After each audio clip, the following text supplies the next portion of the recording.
జమ్ము ఏది అయినా ట్రై చెయ్యి ఆచి చికెన్ మసాలా. ఆచి చికెన్ మసాలా. ఒక చిన్నారికి తన నాన్నే ప్రపంచం. నాన్న బైక్ మీద వెళ్తుంటే ఆ ఆకాశంలో విహరిస్తున్నంత సంబరం ఆ పాపదే. కానీ ప్రాణ సమానమైన ఆ తండ్రితో సాగించే ప్రయాణమే తన ఆఖరి ప్రయాణం అవుతుందని ఆ పసి ప్రాణానికి ఏం తెలుసు? నాన్న భుజాల మీద చిట్టి చేతులేసి మురిసిపోతూ ప్రకృతిని చూస్తున్న ఆ కళ్ళు కాసేపటికే శాశ్వతంగా మూతపడతాయని ఎవరూ ఊహించలేదు. యాదాద్రి జిల్లాలో జరిగిన ఈ గుండెలు పిండేసే ఘటన ఇప్పుడు అందరినీ కన్నీరు పెట్టేస్తోంది. ఆమె పేరు నిహన్సిక. వయసు కేవలం 9 ఏళ్లు మాత్రమే. రెండో శనివారం స్కూల్కు సెలవు కావడంతో శివరాత్రి పండుగకు నాన్నమ్మ దగ్గరికి వెళ్దామని నాన్న రమేష్ను అడిగి మరి బైక్ ఎక్కింది. నాన్న బైక్ నడుపుతుంటే చుట్టూ కనిపిస్తున్న పొలాలను, చెట్లను చూస్తూ ఎంతో మురిసిపోయింది. ఎదురుగాలికి ఎగురుతున్న జుట్టును సరి చేసుకుంటూ ఆ ఆనందంలో మునిగిపోయింది.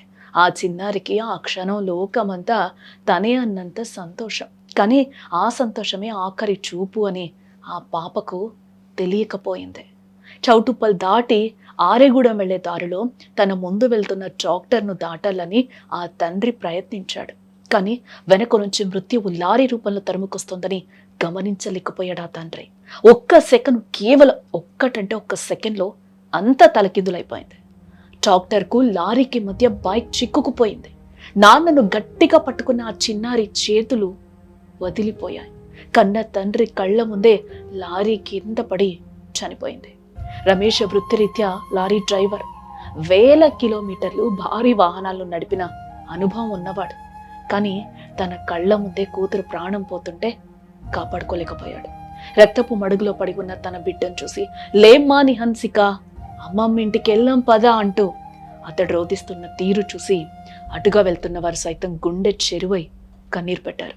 ఒంటిపై తగిలిన గాయాల కంటే తన కళ్ళ ముందే బిడ్డను కోల్పోయిన ఆ తండ్రి గుండె కోత వననాతీతం.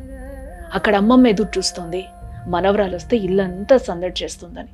కానీ ఆ ఇంటికి చేరింది నిహన్సిక నవ్వులు కాదు, విగత జీవిగా మారిన ఆ చిన్నారి మృతదేహం.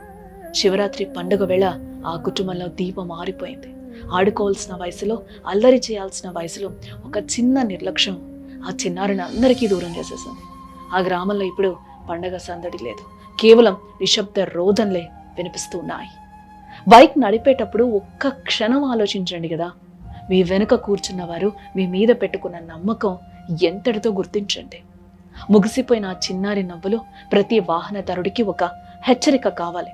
మనం ఇంటికి చేరడంలో చూపే తొందర మన ఇంటి దీపాన్ని ఆర్పేయకూడదు.